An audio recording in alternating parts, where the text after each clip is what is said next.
welcome to the podcast, Living Uncertain. This podcast is dedicated to obsessive-compulsive disorder, OCD, and the primary treatment, exposure response prevention, ERP. OCD comes in many forms, such as contamination, perfectionism, checking, harm, superstitious, religious or moral, sexual orientation, and/or relationship. ERP is the gold standard to treating OCD, and it focuses on deliberately confronting fears, the exposure, while refraining from compulsive rituals, the response prevention.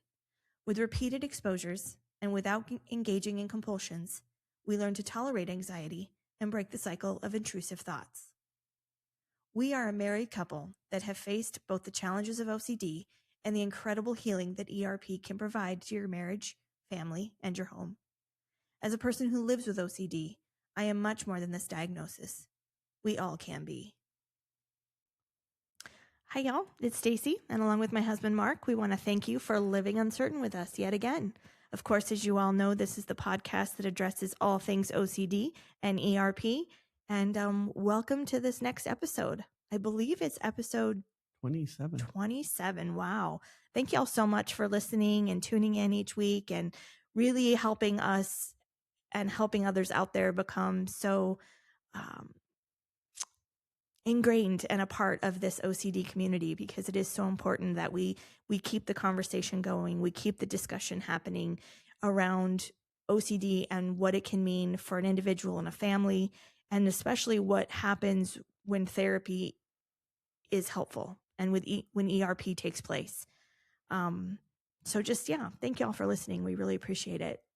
So prior to coming on, we've been talking, and the title of this episode is going to be Save Your Frustration for When the Shit Hits the Fan.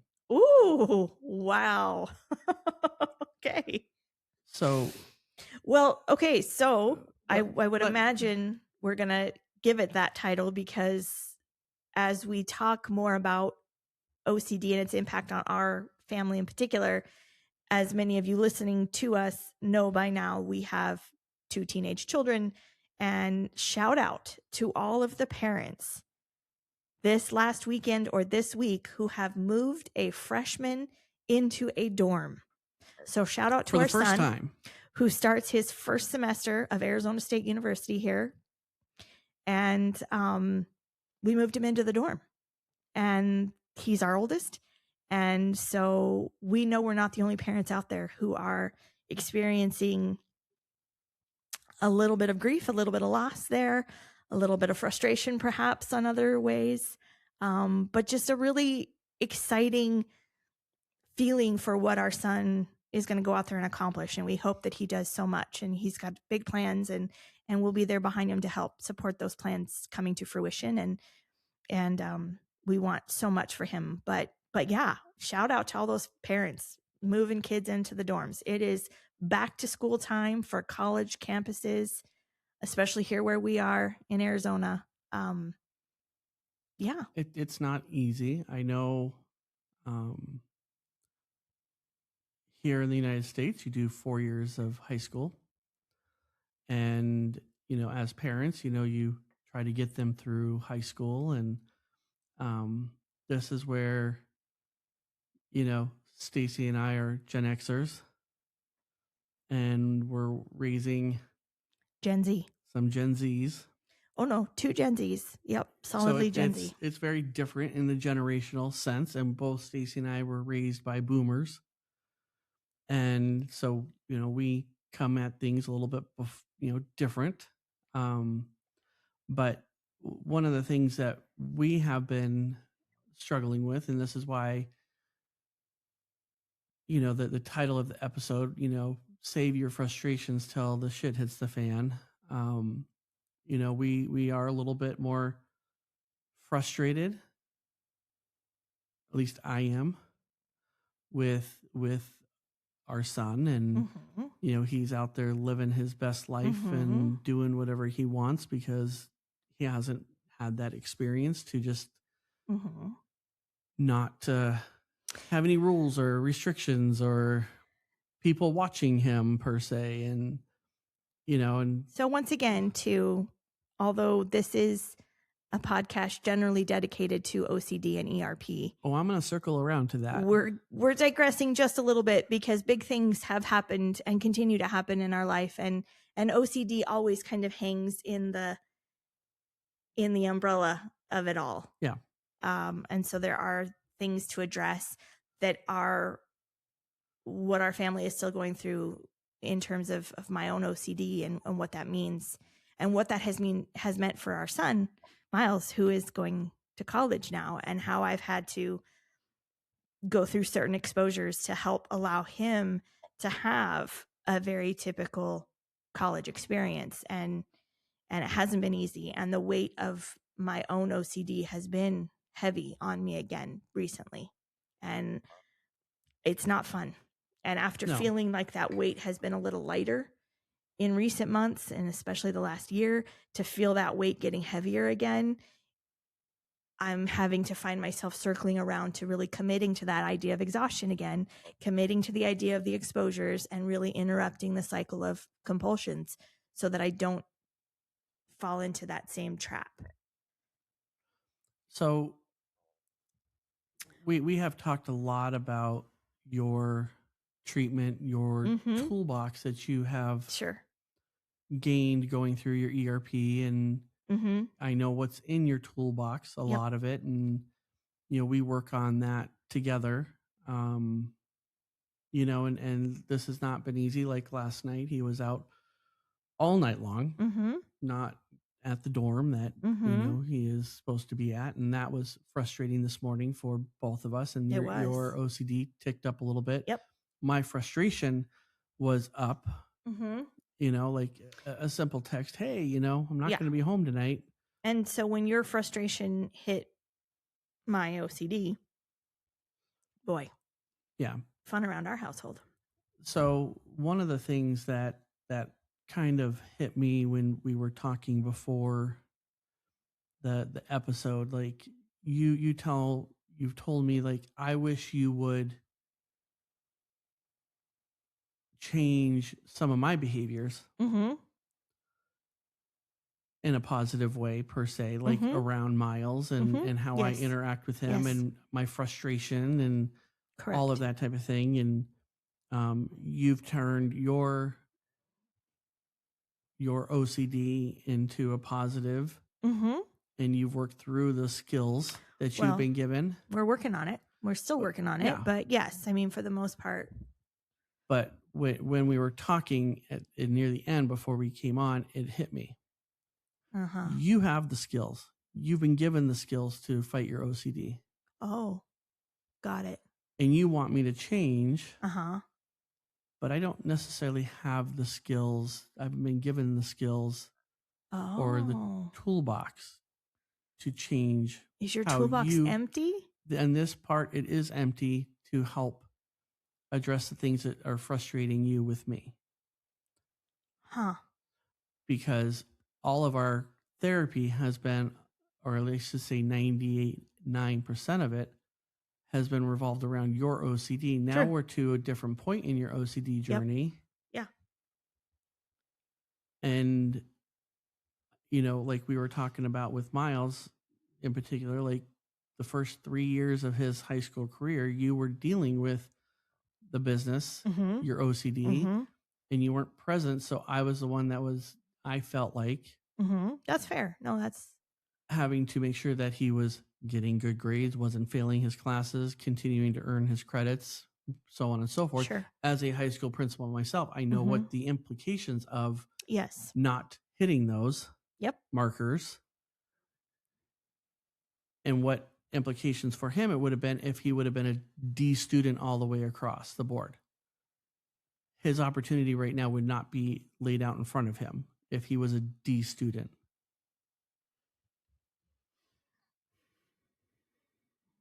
No. Now he's been given this opportunity, and he doesn't realize the time that I put in to make sure that he was doing that. And then with your support in there too, when you were able to, he now has this opportunity to go to a state college, do the program that he wants to do, because we were on him. Right. That's fair. I work with a lot of students that parents are not on them, and they're sitting at a 1.2 GPA. That's not fair. getting them even into a community college. Right. No, I understand that. And I think we appreciate our listeners out there too when we do digress a little bit, because I think we're learning as we get older that the differences between our generation X, and the generation we're raising of generation Z are so vastly different in so many ways, and it really is an interesting conversation as well to be had. That is not necessarily always in the scope of OCD or ERP, but it also, because our situation does include that, there is an element of that in there as well, trying to raise 2 Gen Z kids based on a Gen X childhood. And while you're trying to heal, mm-hmm. and now you're to the point to where you see things in me that you would like to maybe see change in as far as how I address or talk with Miles and Avery. You know, and that's a hard thing. I don't have the tools. So shout out to our therapist too, who's most likely listening to this episode right now. We need to give Mark some tools. We need to fill his toolbox because it's empty, and we need to help him just as y'all have helped me so much. Because you're right, a lot of the therapy has been focused on how you can support me, because I need to go through the exposures in order to disrupt the cycle of compulsions, which we have done pretty successfully and pretty excitedly over this last couple of year journey. I'm hoping that this little bit of weight I feel now will eventually dissipate again, because I have felt so much better. And I know that it's in me to get to that point again, and I want to get there. But a lot of the therapy has been directed at that. But I think that there's a real conversation to be had too with a spouse such as Mark, who maybe has not had as much of the focus of therapy on them. And then what they can, how do they operate now, perhaps a little differently now that their spouse is operating differently, because the OCD isn't as heavy a weight on them as well. 100%. And so there's really now we're doing it together. Yeah. We're parenting together, where we are, you know, living life together more. You're in the moment, you know, and you're living uncertain with the future. Yep. You know, even with Miles not going back to the dorm last night, you're like, well, yeah, maybe he is dead. Well, don't put that out in the universe again. Jiminy Cricket. I'm just saying, you know, but you had to tell yourself that. Good gracious. Yeah. But you weren't having a panic attack on the floor. No, I wasn't. But my frustration was going, and you're absolutely right. What he was doing was not enough to be frustrated with. He's not in jail. Mm-mm. He hasn't gotten in a horrible car accident. Mm-mm. He hasn't gotten a girl pregnant yet. Hopefully not. Not that we know of. Maybe in 9 months. We'll just have to wait and see. He's also not abusing drugs or alcohol. That we know of. We're pretty confident in that one. I'm going to maintain some confidence in that one. He hasn't failed out of college. Mm-mm. Not yet. Or ever. Let's not put that into the universe either. Oh my gosh. So really, you know, my frustration with that doesn't need to hit the fan. It doesn't need to be at the level that it has been at, which then also helps. It does trigger your OCD a little bit. Mm-hmm. And your OCD triggers my frustration. Mm-hmm. And that's a bad combination. It is a bad combination. And then our communication breaks down. Mm-hmm. And when we need to address the things that's happening with him, we can't. We're on the same page, but we're not on the same page. Right. Same thing with Avery. Yeah. A lot of the other things, though, we are on the same page with, but when it comes to the kids, sometimes it's difficult because we're so heavily invested in their success because, you know, that's our legacy passing on. That's our They're our kids. Absolutely. They're the two most important people in our world. Yep. And we want them to be successful. We want them to be happy. We want them to live the best life that they can. Right. And sometimes my Gen, Xer comes out. Oh, man. And I focus on the stupid things. Well, those are your words, not mine, but the card catalog in the encyclopedia. We could go on and on about everything and anything Gen X too. We should, well, there's a new podcast there, isn't there? Gen X versus Gen Z. There's a lot of conversation to be had. So I do think that as we go through these bigger events, these changes, and I'm still dealing with my eye situation. Yes.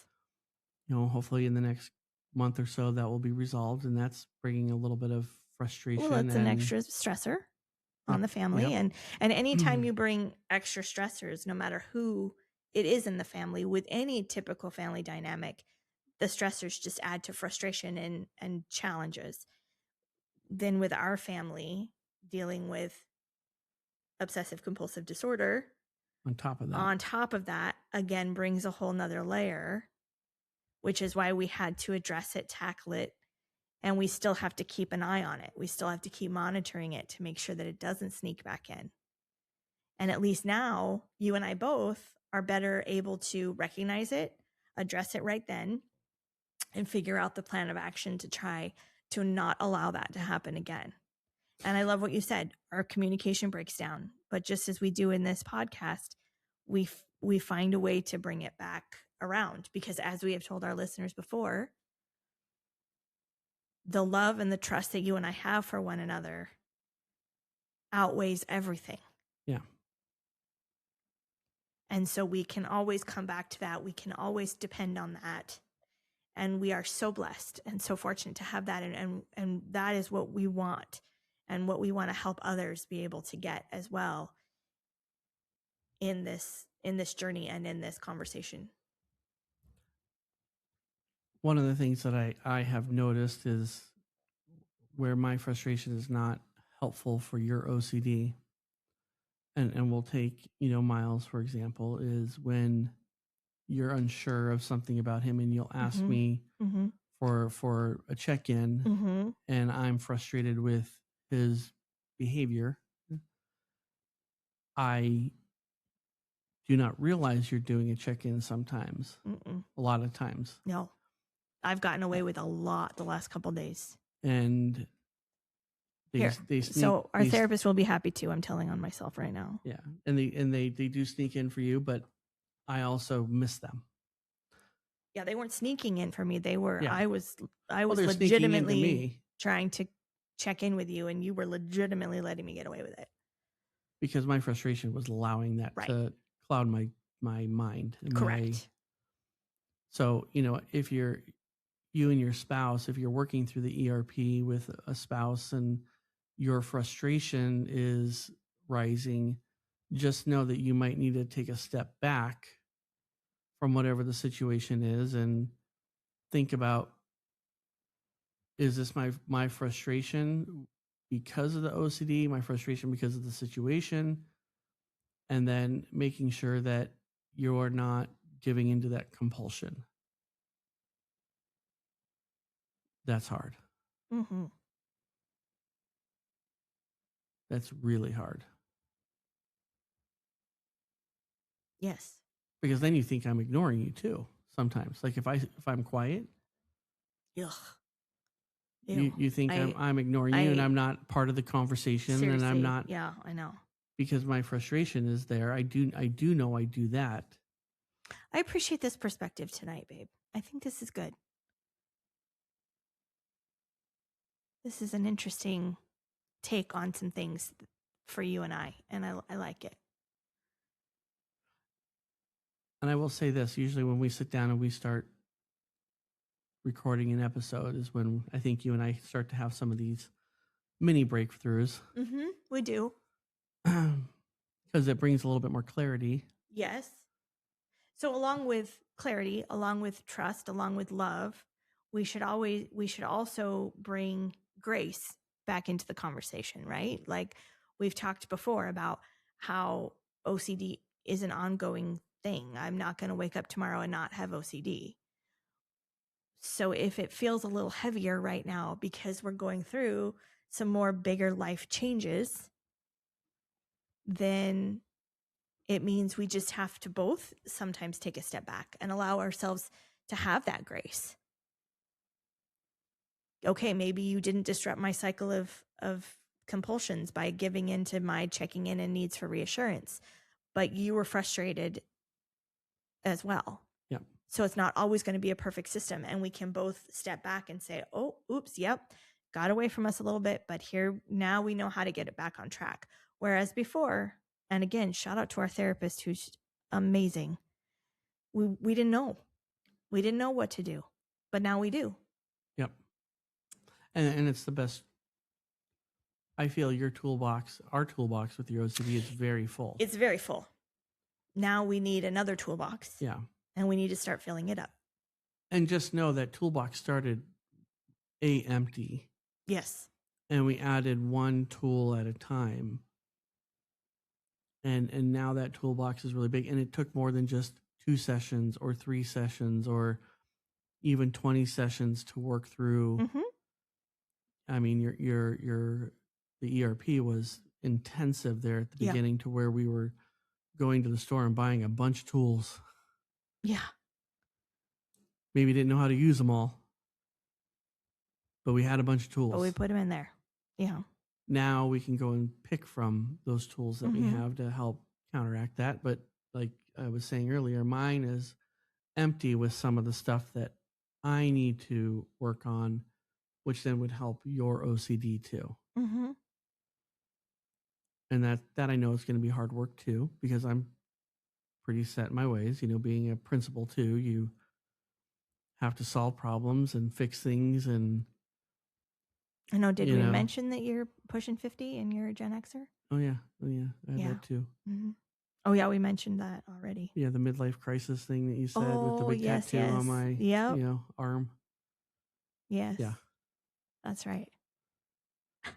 But